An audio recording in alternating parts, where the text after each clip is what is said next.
IT tools का third unit start करेंगे, जिसमें हम लोग देखेंगे कि कैसे इसमें डिजिटल फाइनेंशियल टूल को हम लोग को देखना है। ठीक है, तो स्टार्ट करते हैं। Digital financial tools. ठीक है, तो हमको ये समझना है कि डिजिटल फाइनेंशियल टूल होता क्या है। नाम से समझ में आ रहा है, पहला वर्ड है डिजिटल, ठीक, दूसरा है फाइनेंशियल एंड टूल्स जिनकी हमें ज़रूरत है। ठीक है, तो डिजिटल की अगर हम बात करें तो डिजिटल मतलब ऑनलाइन। ठीक है, ऑनलाइन पार्ट को हम लोग डिजिटल बोलेंगे। फाइनेंशियल मतलब जो बैंकिंग से रिलेटेड या ट्रांजेक्शन से रिलेटेड हो उन पे, और टूल्स मतलब एप्लीकेशन जिनका हम यूज़ करके काम करेंगे। ठीक है, तो डिजिटल फाइनेंशियल टूल वो फैसिलिटी देता है हम जब जिसमें बैंकिंग ट्रांजेक्शन वगैरह, क्रेडिट कार्ड से ट्रांजेक्शन, एटीएम से ट्रांजेक्शन, इन सब से करते हैं। ठीक है, तो अगर हम बात करें तो यहाँ पर हम कह सकते हैं कि इसमें क्या क्या चीज़ें आएंगी। एक आएगा बैंक, एक आएगा एटीएम,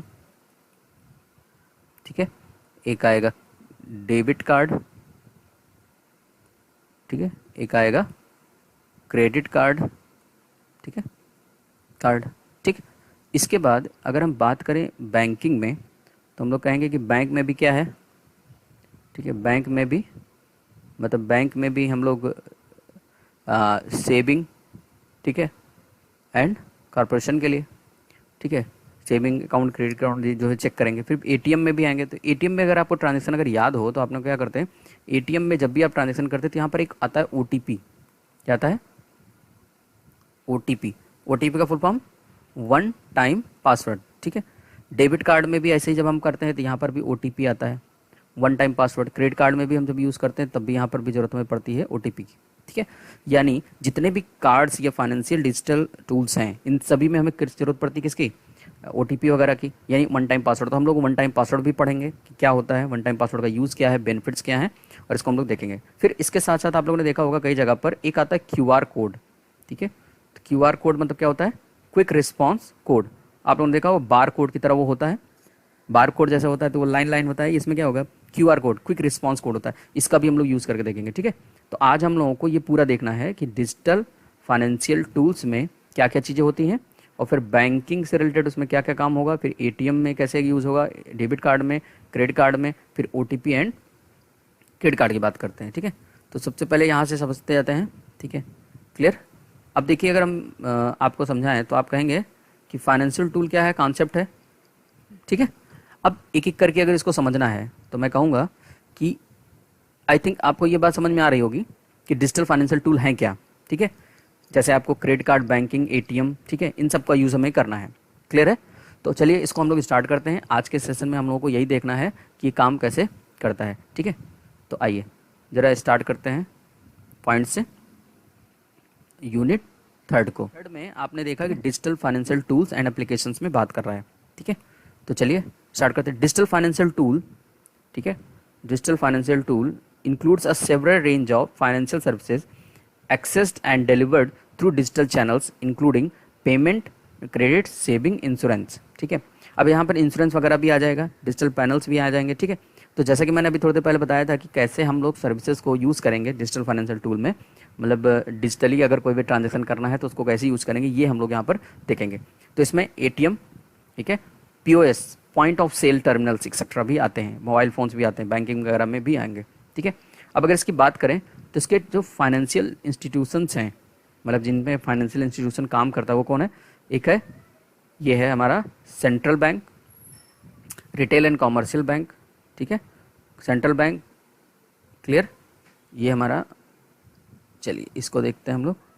तो central commercial bank, internet bank, ये रहा इंटरनेट बैंक। दूसरा है क्रेडिट यूनियंस, तीसरा है saving and loan association, investment banks and companies, brokerage firms and insurance companies. ठीक है, तो इन्वेस्टमेंट बैंक्स अलग हैं, ठीक है, इंटरनेट बैंक्स अलग है। जैसे अब क्रेडिट कार्ड यूनियंस जो है अलग है। इंटरनेट बैंक्स कौन कौन से हैं? जैसे पेटीएम वगैरह भी आप यूज़ करते हैं, पेमेंट गेटवेज वगैरह, ई वॉलेट वगैरह का यूज़। तो डिजिटल फाइनेंशियल टूल में ये सारी चीज़ें हैं। अब क्वेश्चन ये बनता है कि इनकी ज़रूरत क्या है, तो आप देख सकते हैं डिजिटल समावेशन देने के लिए, डिजिटल मतलब डिजिटली हर आदमी पहुँच सके कहीं भी, मतलब किसी भी ऐसी जगह पर पहुँच जाना जहाँ पे ट्रांजेक्शन आसानी से हो सके। आज की डेट में अगर आप देख पा रहे हैं कि कोरोना की वजह से हम लोग बहुत सारे काम ऑनलाइन कर रहे हैं, यानी ट्रांजेक्शन ऑनलाइन, मतलब बैंक तक हम नहीं जा रहे हैं। ठीक है, तो इन सारी फैसिलिटीज़ को यहाँ पर हमें ध्यान देना है। क्लियर? चलिए अगला आता है applications of digital financial tools क्या आएगा, जो मैं अभी बता रहा था, क्या होगा, transfer funds from one account to another account, ठीक है, verify your bank account particulars, ठीक है। अगला आता है make payments of utility and credit card bills, open and renewal of fixed deposit accounts, ठीक है, रिचार्ज, ठीक है, recharge prepaid mobile and digital DTH वगैरह, ठीक है, डायरेक्ट टू होम, ये सब क्या है, रिचार्ज करने के लिए, फाइनेंशियल के लिए आता है, ठीक है। मोबाइल फ़ोन आप रिचार्ज करते हैं, कोई भी सामान अगर आपको परचेस करना है तो आप कर रहे हैं यूज़, ठीक है। कई सारी जगह पर सामान आप मंगा रहे हैं तब भी यूज़ कर रहे हैं एप्लीकेशन, तो ये सब क्या है, डिजिटल फाइनेंशियल टूल्स के एग्जाम्पल है, ठीक है। इन्हीं सबको हमें देखना है। तो देखिए जरा, मैंने आपको क्या क्या बताया कि डिजिटल फाइनेंशियल टूल्स होते क्या हैं, कहाँ कहाँ यूज़ होंगे, ठीक है। उसके बाद मैंने बताया था कि डिजिटल फाइनेंशियल इंस्टीट्यूशन में कौन कौन आता है, सेंट्रल बैंक्स आएंगे, रिटेल एंड कमर्शियल बैंक्स आएंगे, ठीक है। अब यहाँ पर रिटेल एंड कमर्शियल बैंक्स क्या होती हैं, जो हमारे रिटेलिंग यानी जो ट्रांजैक्शन वगैरह से रिलेटेड, जो भी हम सामान वगैरह मतलब बड़े बड़े उद्योगपति जो होते हैं सामान वगैरह परचेस करते हैं, मंगाते हैं, ठीक है, अपनी कंपनियों के लिए मंगाते हैं, वहाँ पर रिटेलिंग वगैरह, कॉमर्शियल बैंक्स भी आएंगे, ठीक है, इंटरनेट बैंक्स वगैरह, credit union, saving and loan association, जो लोन वगैरह से रिलेटेड आपके काम करते हैं, इन्वेस्टमेंट वगैरह से रिलेटेड, जैसे अगर आपको एक स्टार्टअप स्टार्ट करना है तो उसके लिए जो बैंक्स होती हैं, इन्वेस्टमेंट बैंक्स होती हैं, जो आपके चीज़ों को देके, ब्रोकरेज फर्म्स, ठीक है, इंश्योरेंस कंपनीज। तो आई थिंक आपको यहाँ पर फाइनेंशियल इंस्टीट्यूशन बहुत सारे समझ में आ रहे हैं, जो आपके बैंक में काम, मतलब उसमें काम करते हैं, ठीक है। अगला आता है applications of digital financial tool, ये मैंने अभी बताया, वेरीफाई करने के लिए, फंड ट्रांसफर करने, make payment of utilities and credit card bills वगैरह जमा करने, open renewal of fixed deposit accounts, ये सब हमने बताया, ठीक है। अब अगर हम बात करें तो ये सारे काम करने के लिए आपने देखा होगा कुछ सिक्योरिटीज़ लगाई जाती हैं, उनमें से एक है QR कोड एंड OTP, ठीक है। तो OTP को समझते हैं, OTP stands for one time password. One time password जैसा कि नाम समझ में आ रहा होगा, ये एक ऐसा कॉन्सेप्ट है जिसको हम इस पासवर्ड को केवल एक बार यूज़ कर सकते हैं। और ये क्या होता है, इसमें कुछ ये सिंगल लॉगिन या सिंगल ट्रांजेक्शन के लिए यूज़ होता है, यानी अगर मैंने एक बार इसका यूज़ कर लिया तो ये दोबारा यूज नहीं होगा, ठीक है। अब फ़ायदा ये है, फ़ायदा क्या देख पा रहे होंगे आप, किसमें बेनिफिट्स क्या हो रहे हैं, बेनिफिट ये हो रहा है कि हम किसी भी तरीके के ट्रांजेक्शन करने के लिए ये सिक्योरिटी देगा। और जब तक, जैसे हमको डेबिट कार्ड से अगर कोई ट्रांजेक्शन करना है तो आपके पास एक OTP आएगा, वो OTP जब तक आप नहीं डालेंगे तब तक आप कोई भी काम नहीं कर सकते, खास करके ऑनलाइन एक्टिविटीज़ में। अगर आप ATM में गए हैं तो बात दूसरी है, ठीक है। तो वन टाइम पासवर्ड क्या है, ये एक ऑटोमेटिकली जनरेटेड न्यूमेरिक और अल्फा न्यूमेरिक स्ट्रिंग होती है, ठीक है, जो ऑथेंटिकेट करता है। अब ध्यान रखना है, यहाँ पर एक वर्ड आता है ऑथेंटिकेट, ऑथेंटिकेशन यानी कि, और एक होता है ऑथराइजेशन, ठीक है। तो आपको कमेंट सेक्शन में बताना है कि ऑथेंटिकेशन क्या होता है। ऑथेंटिकेशन मैं आपको बता दे रहा हूँ, ऑथराइजेशन आपको बताना है, ठीक है। चलिए, तो मैं ऑथेंटिकेशन बताता हूँ। ऑथेंटिकेशन मतलब होता है जो ये यूज़र को प्रूफ करता है कि it is a valid user और नॉट। जैसे अगर आप ICS के स्टूडेंट हैं तो ICS के स्टूडेंट होने का ये प्रमाण किससे पता चल रहा है कि आपके पास एक ICS का कार्ड है जो वैलिड हो, ठीक है। वैलिड कैसे होगा, उसके डेट और टाइम वगैरह से पता चलेगा, ठीक है। उसके बाद आपका नाम, उसमें आपका फोटो जो हो वो वैलिड है, ऑथेंटिकेट है। इसका मतलब जो गार्ड होगा वो आपके कार्ड को देख करके आपको ICS के अंदर एंट्री कराने की परमिशन दे देगा, एंट्री कर लेगा। ये है हमारा ऑथेंटिकेशन।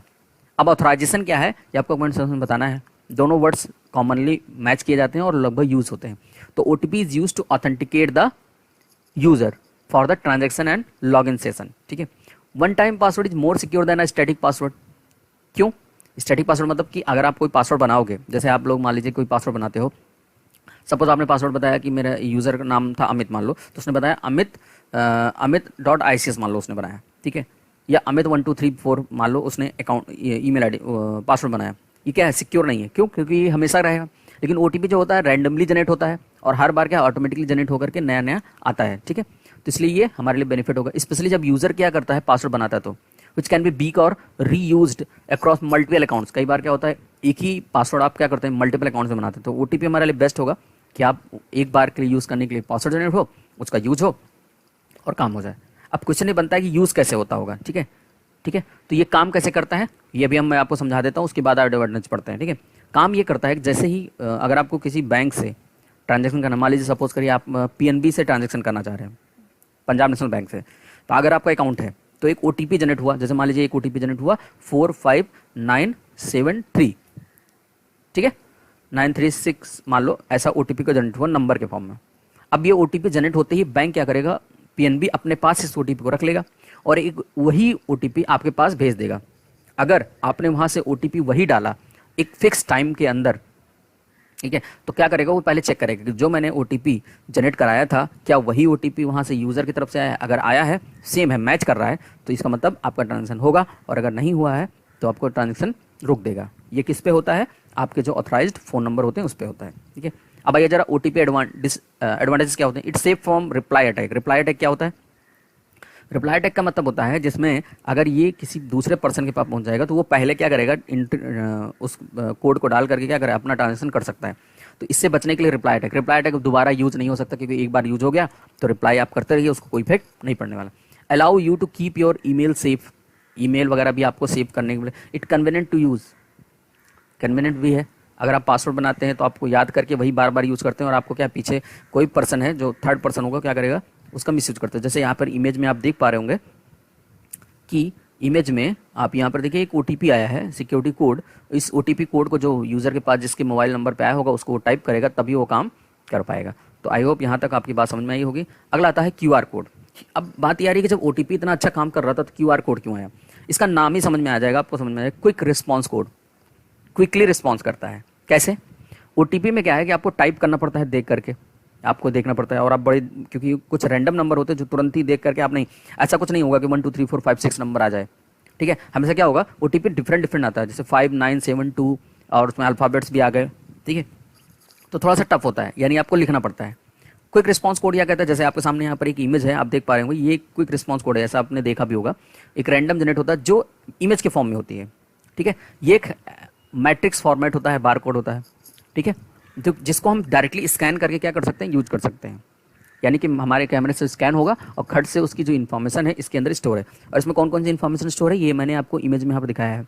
ठीक है, फाइंडर पैटर्न, ठीक है, टाइमिंग पैटर्न, ठीक है, version information, quick zone, version of QR, data, यहाँ पर डेटा होता है। ठीक है, ऑथर अलाइनमेंट पैटर्न होता है, फॉर्मेट फ्रेगमेंटेशन होता है। ये सारी जानकारी इसके अंदर पड़ी होती है, जिसको एक मशीन ही रीड कर सकती है। ह्यूमन बीइंग के रीड करने की बस की बात नहीं है। यानी OTP अगर किसी यूज़र के पास पहुंच जाता है तो वो आसानी से रीड कर सकता है, बट QR को सामने यूज़र के होते हुए भी उसको रीड नहीं कर सकता। क्यों, क्योंकि वो मशीन रीडेबल है, और ये ऑप्टिकल लेवल पर रीड किया जाता है, यानी ऑप्टिकल लाइट के द्वारा रीड किया जा सकता है। अब आइए जरा इसको हम बताते हैं। मैट्रिक्स फॉर्मेट में है, 2 डायमेंशनल बार कोड है। फर्स्टली डिज़ाइन 1994 जापान में डिज़ाइन किया गया था, जिसका नाम था ऑटोमोटिव इंडस्ट्री इन जापान। ठीक है, bar code is machine readable, जैसा कि मैंने बताया। ऑप्टिकल लेवल कोड है जो इन्फॉर्मेशन कंटेन करता है, किसी भी आइटम के बारे में, किसी भी वेबसाइट के बारे में, या किसी भी वेंडर के बारे में इन्फॉर्मेशन कनेक्ट करके रखता है। तो ये फायदेमंद हुआ, यानी क्विक रिस्पॉन्स कोड और ज़्यादा फायदेमंद हुआ किससे, OTP से। एक एक्स्ट्रा लेवल ऑफ सिक्योरिटी लगा रहा है। नेक्स्ट, इसका एडवांटेज क्या होगा, the main advantage of use QR code is versatile है। वर्सेटाइल मतलब एक बना दियो, एक आपने बना दिया, अब ये अलग अलग जगह पर, सभी जगह पर एक ही यूज़ होगा, वर्सेटाइल है। अब OTP में क्या है, हर बार अलग लगाता था।